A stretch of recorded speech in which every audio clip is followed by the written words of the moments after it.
This is the RAWM SA-MH01. This popped up on AliExpress one day, and I was pretty interested because I don't have a Viper V3 hyperspeed, and have been avoiding that because of the battery modding you got to do to get it to a reasonable weight. So this looked like a clone of that. I don't have one to compare, but I'm thinking it's not quite a clone, but it's still a very solid mouse. Like the short story is really good quality overall. The $46 price point is fine, and it has hot swappable switches. So let's first talk about the shape. So I do have a Viper V2 Pro to compare, and the Viper V3 Pro is supposedly on the way, and it's been leaked in a couple tournaments. The thing that I was a little bit surprised by is how much of an hourglass this shape is. I thought it would be a little bit flatter, but your fingers really do get forced into this divot here. That said, that divot, it's a lot like the Viper V2, but it's a little bit farther forward. The V2, the hips are a little bit down farther. As far as the sidewall, like flatness, they're pretty vertical. There's a bit more like of a ledge, more towards the finger groove area here. I would say it actually felt pretty similar to the Darmo Shark M3 in terms of like the verticality of the walls, but they are pretty like straight, flat. There's not like a bulge or anything. On the Viper V2, there seems to be a little bit of like a bulge sort of at the midsection, so it makes you want to grip, I guess, like really low, close to the pad, whereas this is a little bit more forgiving if you grip higher or lower. It's all kind of the same plane. As far as like size overall feels, it is really similar to a V2 Pro, just taller. The hump is not quite centralized like on a GPX or so. It's slightly rear biased. And then again, compared to the V2, it's still quite a flat hump, whereas a GPX,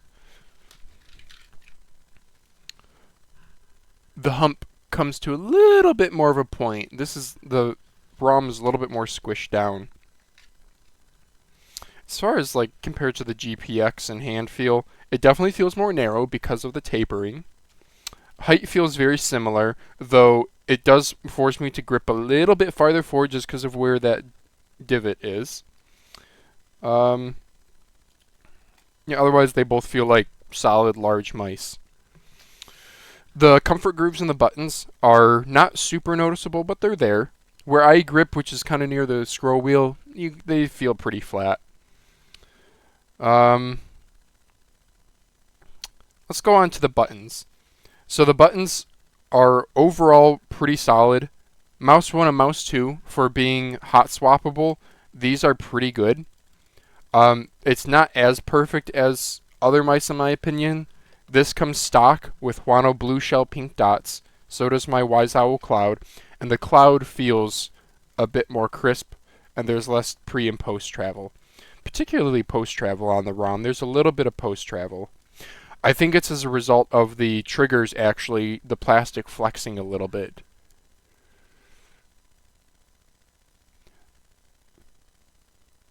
You can see it flex towards the corner there. But the buttons still feel good. I would just say they're like a 6 out of 10. They're not bad, but they're not the best. Obviously, you can hot swap them. I'll show a picture of that here, and it's literally just it's just a little riser with some sockets. So it took me about 60 seconds between opening the mouse and changing out the switches. Scroll wheel feels really good. It's a dust-proof TTC Gold, nice and notchy. Something that I rather like is it's kind of a wide scroll wheel. I don't know, it's wide and relatively flat, and that actually just feels really good. Middle mouse is on the lighter side, but still I wouldn't be worried about any accidental actuations. The side buttons feel okay. They're not fantastic. They do have a fair bit of post travel, but they're located pretty well. Maybe a little bit on the smaller side. I am glad there's the split between them. My only real complaint about the side buttons is they're a little bit low profile. I kind of wish they stuck out further, but still, using them in game, they feel totally usable. This button on top doesn't use a micro switch; it's a standard push button. And I think that does it for the buttons. As far as the skates go, it comes with an extra set of black skates in the box with these two holes for the screws, because again, this is a hot swappable. So the skates are surprisingly good and smooth. I'm actually quite pleased with these. These are probably some of the best black skates I've used. No complaints there. They are a little bit hefty. The two skates combined are about 2.5 grams, so you could save a few grams and go with dots. Speaking of weight, the mouse weighs 66 grams, 65.76 on my scale. It has a 300 milliamp hour battery, so that's not a fantastic weight. So what opportunities are there for weight savings? Well, one are the skates. Two is the battery. It's on a sled, and the battery plus the sled is about 8.2 grams. So you could remove both of those. And save maybe 5 grams going to a 150 milliamp hour battery. As far as like destructive modding, the base weighs 11.5 grams, so there's not a ton there, maybe 2, maybe 3 grams there. So you can definitely get this sub 60 gram, but like low 50s I think would be pretty difficult. The upper shell is pretty well constructed. like the DPI button here at the top. Well, it's not DPI. This is DPI, but whatever this button is up here, profile, isn't really not a lot of weight savings there. Not a lot of plastic. Side buttons, there's not a lot of plastic there if you were to rip those out. The little LED indicator here, which I am glad that they have that. You can cycle through different DPIs using that. Yeah, I have a dark blue and a light and a green. So let's see. So I guess talking about DPI and software, they do have a utility called RAWM Hub.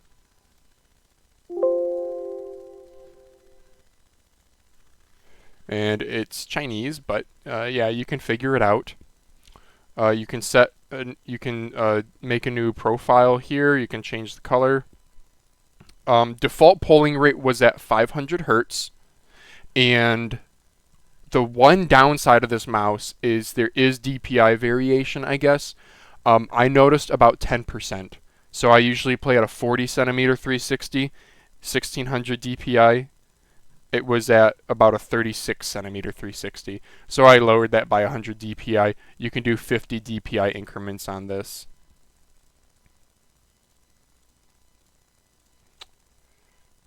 Okay, I think I did that right. Okay, yeah.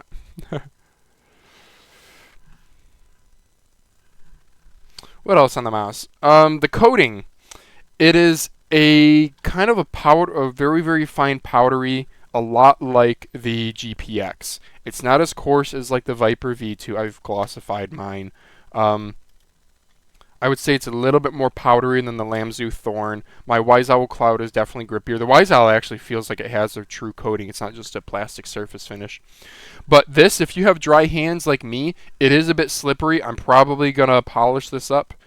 But if you have a bit more humid hands or a more humid environment, this is actually really good. So overall, I think the mouse is solid. I didn't notice any sensor problems in game. I didn't set any PRs in Kovacs with it, but I do aim surprisingly well in game with it. I think it's that the sort of somewhat aggressive flare here really gives you a fine control of the mouse despite how big it is, and then still for large swipes, it's still quite comfortable. Yeah, to sum up, for $46-ish, if you're looking for a hot swappable mouse, or you want a like taller Viper V2 Pro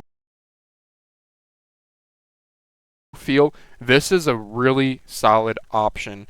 I think there are really good options below that price point. I mean, like the Attack Shark, totally different shape, but the Attack Shark X6 for $30 on AliExpress. This is a really, really good mouse for the money for $30.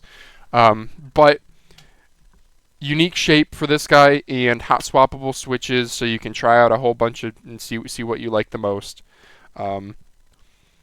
Yeah, only downsides being DPI deviation, which is pretty easily fixable, and the not the best implementation of the switches, but I would still certainly recommend it. and the blue colorway is pretty darn cool. So hopefully this helped you guys.